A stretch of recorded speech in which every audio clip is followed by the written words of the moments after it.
So I'm having an issue with the Suburban. Every time I drive it, I feel like my feet are going to melt off.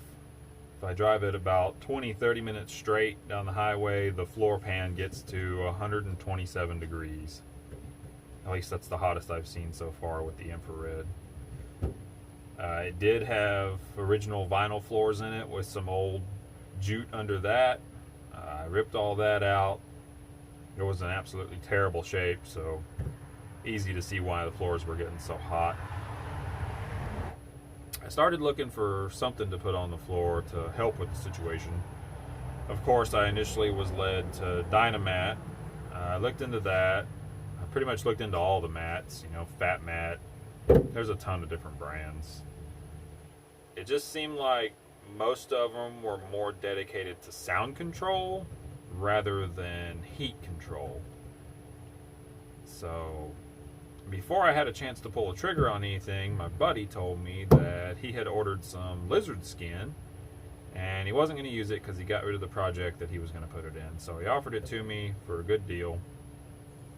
So I picked that up. So I have the insulation and the ceramic heat barrier coating. So I figured why not give it a try. I really didn't want to deal with rolling in all of the mat anyway. So it'll be much easier just to spray this product in. I do have some rust that I have to deal with up in the front floors. The back area back here is actually in exceptionally good shape.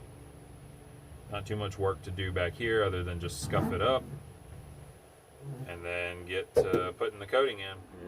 It's just about the hottest part at 122 degrees. 121 degrees. So it's absolutely miserable in here. So here's the rust that I have to deal with on the floor of the Suburban.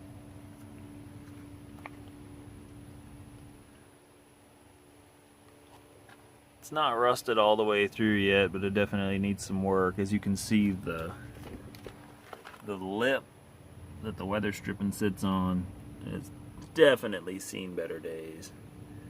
This channel right here was like full of what looked like beach sand, and that's the worst. I don't know where this thing has been in the past. It was allegedly a military transport truck. That's the story I got. It does have some very little military insignia on it. There's the other side that I got to work on. So my plan is just to come in here, grind this stuff down a little bit, clean it up, get all the loose stuff off that's flaking, and then just put some Restore Rust treatment on it, let it sit to dry. Got just a little spot here as well. And then once it's dried up, I'll come in with some bare metal primer, prime these spots, and then scuff up the rest of the floor, and then we'll get started on the lizard skin.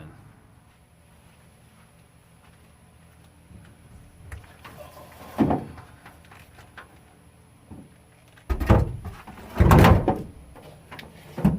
just using a regular old buffer and a wire wheel on it to grind on this rust.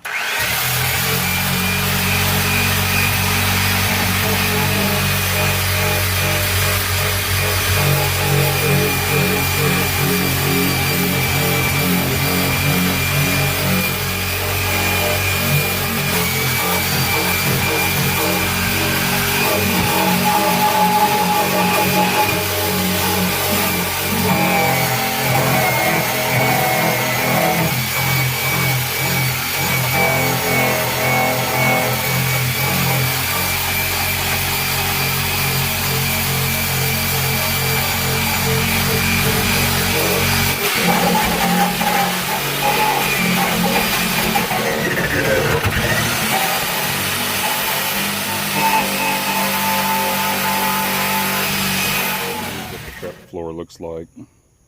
I'm only doing the front half of the truck. I'm not going to worry about the cargo area. Did have some rust up front that I had to treat. Scuffed it up real good, put some Restore on it.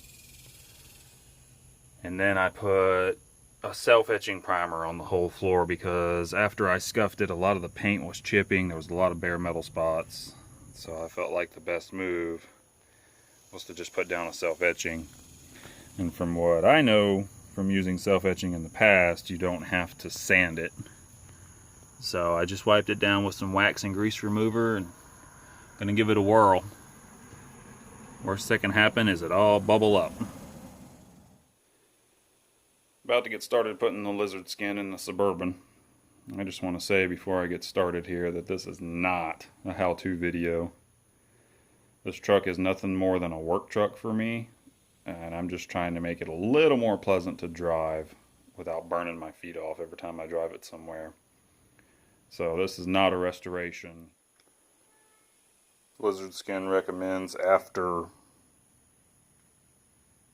application to let everything soak in just water for cleanup. I don't know about you guys, but I don't own a 5-gallon bucket that hasn't had oil in it.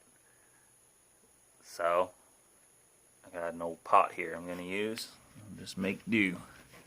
But there's the setup ready to go. And if you're wondering about my dryer for the air, it's just a Harbor Freight rig. It comes with the regulator. Or maybe I bought the regulator separate, I can't remember. Either way, it's all from Harbor Freight.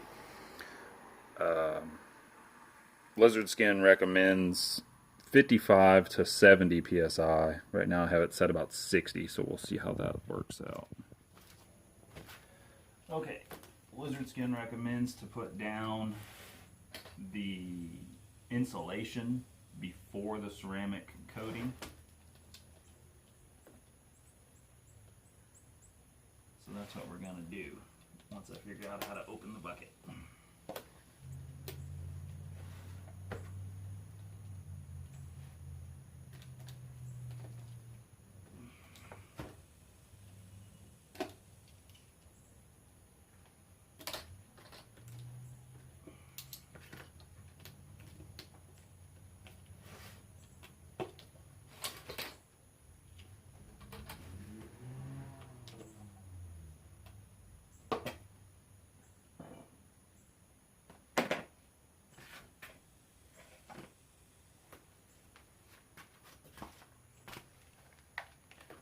With the application kit, Lizard Skin sends this mixing wheel. I'm just going to throw it in my drill, stir it up.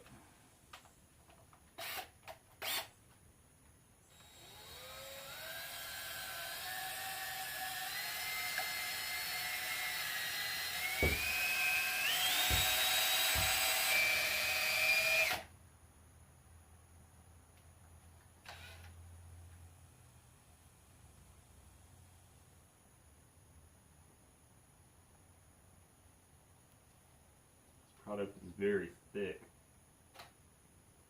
Whenever I started mixing, it was a mixture of blue and gray. You could tell it was definitely separated out.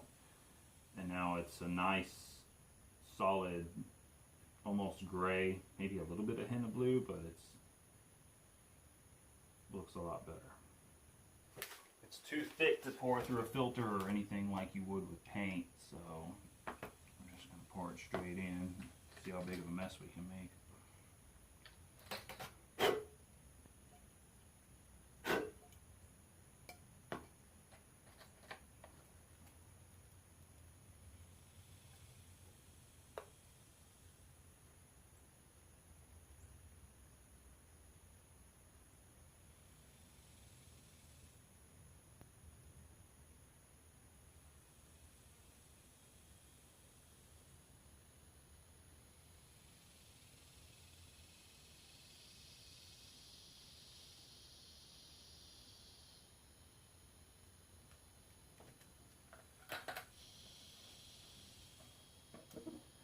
Put the lid back on just so it doesn't dry up or anything.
I actually thought the overspray was going to be pretty bad, but as it turns out, this stuff puts out very, very little overspray, which is nice.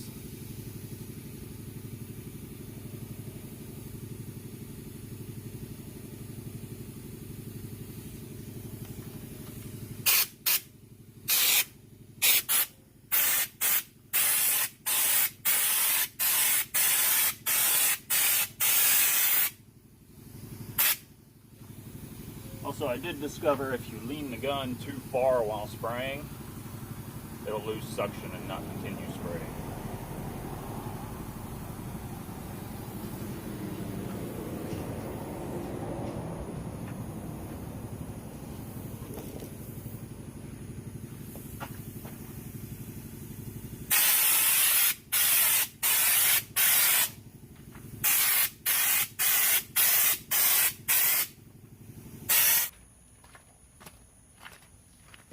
Alright, so there's how far I got off just one can worth. It's laying down nice. It lays down almost like bed liner. It looks real good though. I like the color and the texture. I also forgot to do the knot test that we can do afterwards. We'll check that again once we're done.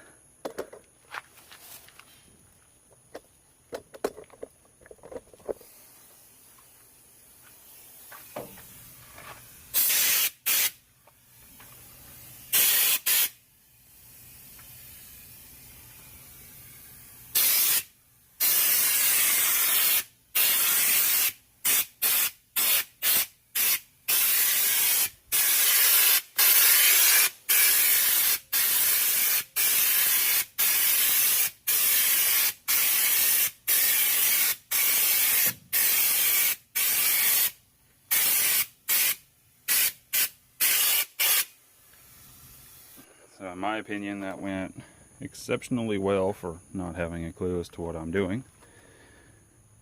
I think you can achieve different textures by, you know, different air pressures or different gun settings.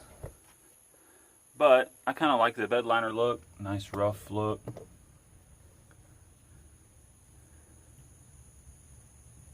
Coatings were pretty easy. I just you know, overlapped them about a ½ inch or so, give or take. And like I said, the overspray was very minimal. I was really surprised. I thought the overspray was going to be a big problem. Of course, I masked as little as possible because, well, I'm lazy. And it's a work truck. So anyway, I'm going to let this sit up about an hour, go eat some lunch, and I'll come back and see if I think it needs another coat. Alright, so finally we're back to do the second coat. I'm going to try to get a better camera angle for you guys this time. Had to take a several hour break because it keeps raining, but it looks like I got a little 30-minute break in the rain, so I'm going to try to get it done.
one thing that's frustrating about this so far is I'll still have about ½ inch to an inch of material in the gun, and the tube will no longer pick it up. So it's very difficult to spray on an angle. I did get a 90-degree tip with this, but I feel like that would be very awkward to spray with.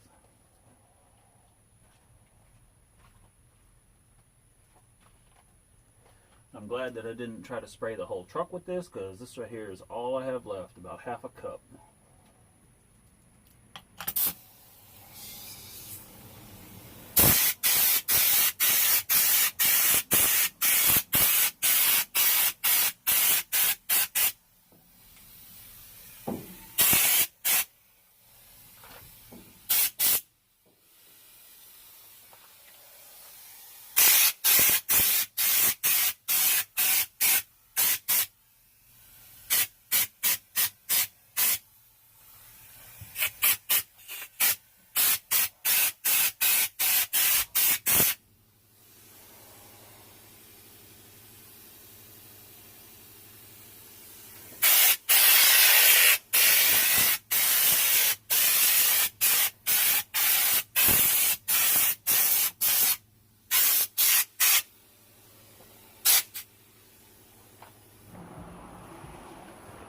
Well, that looks like it's going to have to be good enough because I am out of material. I could scrape the jug and get just a little bit more if I really needed to, but I think it's covered good enough just for the insulation coat.